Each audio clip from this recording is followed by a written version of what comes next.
Break news చూస్తున్నాం. Cyber నేరస్తులు యథేచ్ఛగా మోసాలకు పాల్పడుతున్నారు. రోజుకో కొత్త ఎత్తులు వేస్తూ ప్రజలను ఏమార్చుతున్నారు. పోలీసులు సైబర్ నేరాలపై ఎంత అవగాహన కల్పించినా బాధితుల సంఖ్య పెరుగుతూనే ఉంది. ఓవైపు ఉద్యోగాలు, బహుమతులు అనే ఆశ చూపిస్తూ మరోవైపు ప్రముఖ వ్యక్తుల సామాజిక మాధ్యమాల ఖాతాల డీపీలు ఉపయోగించి డబ్బులు డిమాండ్ చేస్తున్నారు. కానీ వారు ఇప్పుడు నేరగాళ్ల రూట్ మార్చారు. ఇటీవలి కాలంలో డిజిటల్ అరెస్టుల పేరుతో బెదిరిస్తూ సైబర్ కేటుగాళ్లు సరికొత్త పందాలో ప్రజలను దోచుకుంటున్నారు. తాజాగా విజయవాడకు చెందిన 3 నేరగాళ్లు వేర్వేరు వ్యక్తులకు డిజిటల్ అరెస్ట్ అంటూ బెదిరింపు ఫోన్లు చేశారు. కానీ వారు చాకచక్యంగా వ్యవహరించి బయటపడ్డారు. సైబర్ నేరస్తుడు నగరానికి చెందిన ఓ మహిళకు ఫోన్ చేశాడు. తనను తాను సిబిఐ అధికారిగా పరిచయం చేసుకున్నాడు. ముంబైకి చెందిన మనీ లాండరింగ్ ముఠాతో మీ అమ్మాయికి సంబంధాలున్నాయని చెప్పాడు. ఆమె పేరు, ఆధార్ నంబర్తో సుప్రీంకోర్టు ఆఫ్ ఇండియా లెటర్ హెడ్పై కొన్ని సెక్షన్లు ఉటంకిస్తూ అరెస్టు వారెంట్ చూపించాడు. దీని ప్రకారం 3 నుంచి 7 సంవత్సరాలు జైలు శిక్ష లేక 5 లక్షల జరిమానా విధిస్తామంటూ భయపెట్టాడు. బాధితులు వెంటనే పోలీసులకు ఫిర్యాదు చేశారు. డిజిటల్ అరెస్ట్, పోలీసులమంటూ ఫోన్ కాల్ చేస్తే ఎవ్వరూ భయపడొద్దని విజయవాడ పోలీసులు సూచించారు. కాల్ కట్ చేసి వెంటనే ఫోన్ స్విచ్ ఆఫ్ చేయాలని చెప్పారు. ఆ తర్వాత సమీపంలోని పోలీస్ స్టేషన్కు వెళ్లి సమాచారం అందించాలని పోలీసులు పేర్కొన్నారు. ఈ ఘటనకు సంబంధించి తాజా అప్డేట్స్ అందించేందుకు ప్రతినిధి రవిచంద్ సిద్ధంగా ఉన్నారు. రవిచంద్,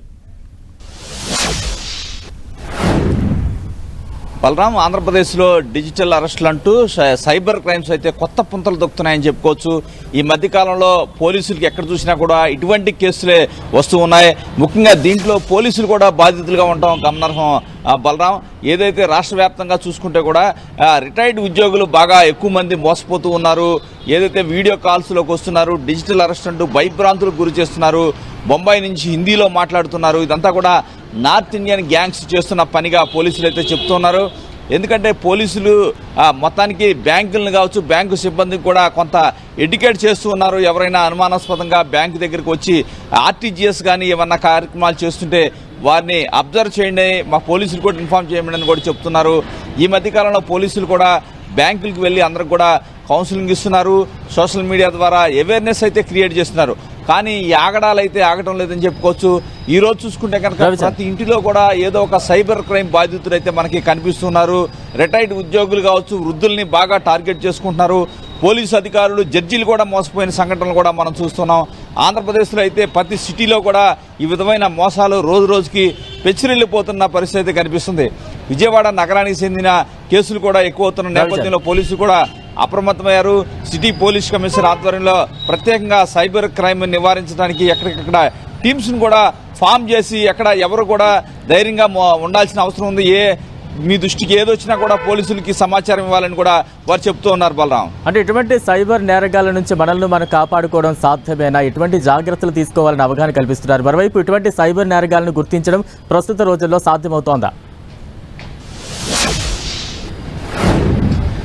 అంటే బలరాం, ఏదైతే అంటే అప్డేట్ అవుతున్నారు ఎప్పటికీ అప్పుడు. ఏదైతే ఈ రోజు డిజిటల్ అరెస్ట్ అనే అంశం తెరపైకి వస్తుంది. దీనికి సంబంధించి ప్రభుత్వాలు కఠిన నిర్ణయాలు తీసుకుంటున్నారు, ప్రజలను అవేర్నెస్ తీసుకొస్తున్నారు. కానీ నేరస్తులు దీనికి అప్డేట్గా వేరే అంశాన్ని తెర మీదగా తీసుకొస్తున్న పరిస్థితి ఉంది. గతంలో ఫోన్ల ద్వారా మనని ట్రాప్ చేసేవాళ్ళు, సోషల్ మీడియాల ద్వారా ట్రాప్ చేసి లింకులు పంపించి ఆ విధంగా మోసం చేసేవాళ్ళు. కానీ రాను రాను వారు లేటెస్ట్ టెక్నాలజీ వైపుకు వస్తూ ఈరోజు చూస్తున్న డిజిటల్ అరెస్ట్ అంటూ ఇప్పుడు ప్రస్తుతం అప్డేట్లో ఇది నడుస్తూ ఉంది. కానీ కేంద్ర ప్రభుత్వం కావచ్చు, రాష్ట్ర ప్రభుత్వం కావచ్చు దీనికి సంబంధించి ప్రజల్ని అప్రమత్తం చేస్తున్నారు. ఎవరు మోసపోవద్దని చెప్తున్నారు. కాల్ సెంటర్లో నెంబర్లు ఇచ్చి కొంత అవేర్నెస్ అయితే క్రియేట్ చేస్తున్నారు. కానీ నేరస్తులు కూడా కొన్ని రోజుల తర్వాత ఈ అంశాన్ని పక్కన పెట్టి ఒక కొత్త టెక్నాలజీని బయటికి తీసుకొచ్చి నేరాల్లో చేస్తున్నారు. అందువల్ల పోలీసులు కావచ్చు, పోలీసులు మొత్తానికి సైబర్ క్రైమ్ కి ప్రత్యేక వింగు ఉండి దానికి సంబంధించి లేటెస్ట్ అప్డేట్స్ సంబంధించి అవగాహన ఉన్నట్టయితే ఈ నేరాలను నియంత్రించవచ్చు అని కొంతమంది ప్రముఖులు అయితే చెప్తున్నారు. ఏది ఏమైనా సైబర్ క్రైమ్ చేసేవారు మాత్రం రోజు రోజుకి కొత్త పుంతలు తొక్కుతూ ఉన్నారు. కొత్త కొత్త టెక్నాలజీని అప్డేట్ చేసుకుంటూ వారు ప్రజల్ని కావచ్చు అందరినీ కూడా బురుడి కొట్టించే కార్యక్రమాల్లో నిమగ్నమై ఉన్నారు. Balaram, right, thank you Ravichand.